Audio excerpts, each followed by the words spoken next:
Hello everyone, welcome to into maths. This is Dheeraj Tiwari.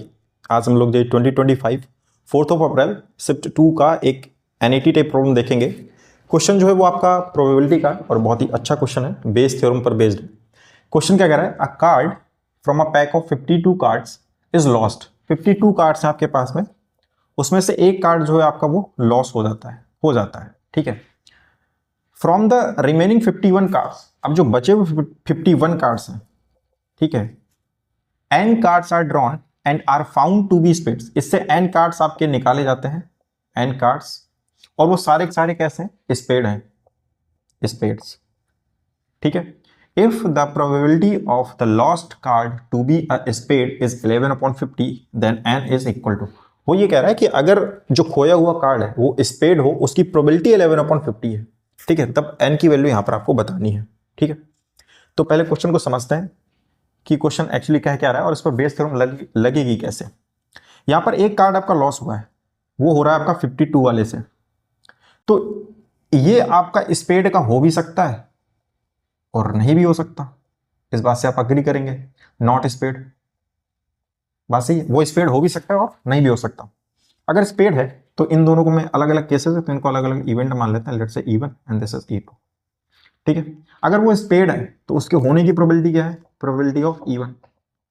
तो spade के total favour में कितने कार्ड्स होते हैं? 30। सो दैट इज 30 अपॉन में 52 विच इज 1/4।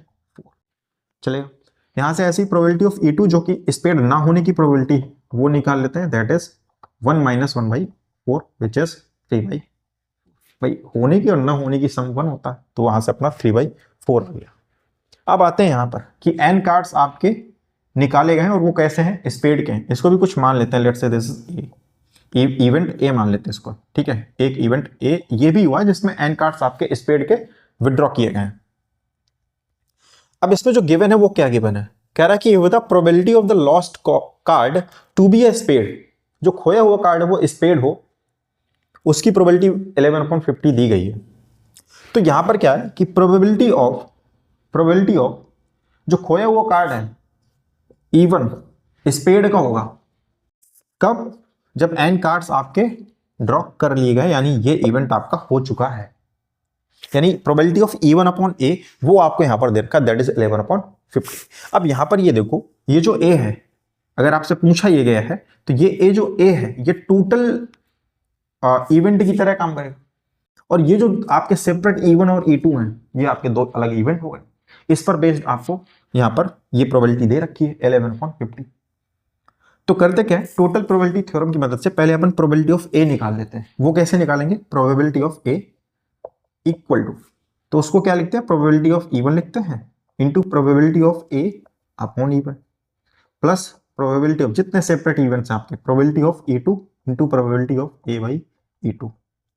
ये कैसे लिखा जाता है? यहां पर क्या है कि आप प्रोबेबिलिटी ऑफ ए निकाल रहे हैं, यानी n कार्ड स्पेड हो उसकी प्रोबेबिलिटी निकाल रहे हैं। तो पहले आप गए, ये देखा कि जो खोया हुआ कार्ड है वो स्पेड का होगा। भाई पहले ये खोए हैं, फिर n कार्ड्स निकाले गए हैं। तो यहां पर क्या है? Spade E1, probability of E1, वो खोया हुआ जो कार्ड है वो स्पेड का होगा, उसके बाद n कार्ड्स निकालने की प्रोबेबिलिटी।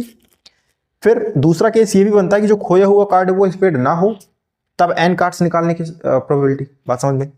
तो इसको अपन वैल्यू रखते हैं यहाँ पर। Probability of E1 that is 13/52 which is 1/4 multiplied by.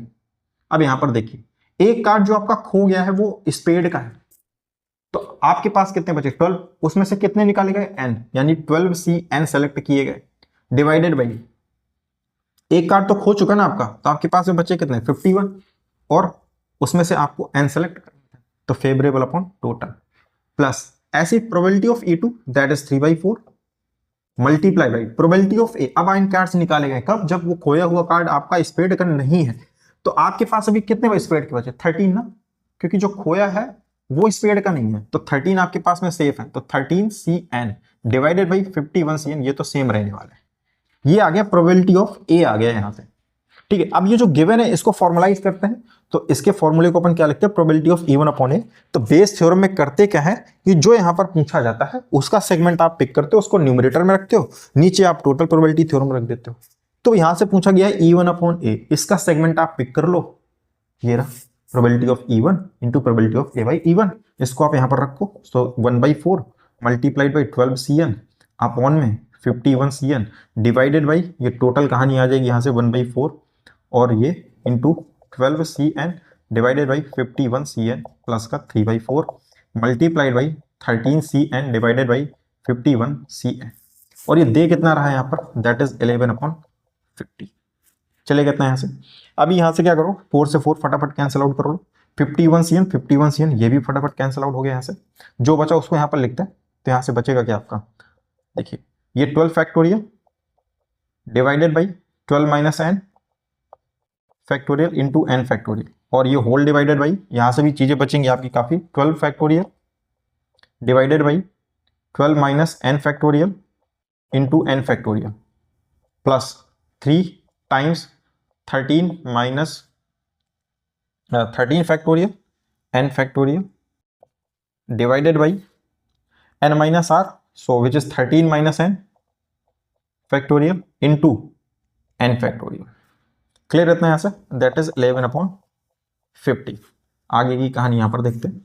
तो यहाँ से क्या होगा, n फैक्टोरियल से n फैक्टोरियल आपका फटाफट कैंसिल आउट होता दिख रहा है यहाँ से, 12 फैक्टोरियल भी कैंसिल आउट हो जाएगा। अगर आप इसको एक्सपेंड कर लेते हो 13 फैक्टोरियल को आप लिख सकते हो 13 इंटू 12 फैक्टोरियल, तो यहाँ तक होल्ड कीजिए और बाकी हटा दीजिए यहाँ से। तो जो बचेगा यहाँ पर वो देखिए, यहाँ पर बचेगा आपका 1,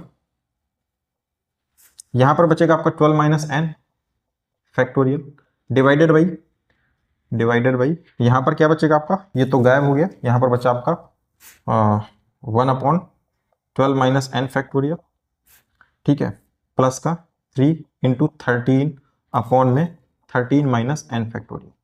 ये कहानी यहाँ पर बची।